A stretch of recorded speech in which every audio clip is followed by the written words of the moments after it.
আসসালামু আলাইকুম আ রহমতুল্লাহি ওবারাকাতুহু।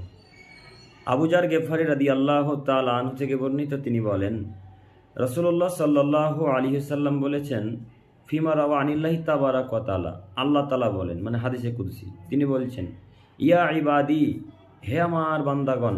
আল্লাহ সুবহানাহু ওয়া তাআলা বলছেন, ইয়া ইবাদি, হে আমার বান্দাগণ, ইন্নাকুম তুখতিউনা বিল-লাইলি ওয়ান-নাহার, তোমরা রাত্রে এবং দিনে পাপ করো।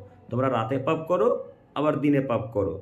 তোমরা যতই পাপ করো না কেন রাতে এবং দিনে মিলিয়ে, ওয়ানা আগফিরুয যুনুবা জামিআ, আমি আল্লাহ তোমাদের সব পাপ ক্ষমা করতে ইচ্ছুক।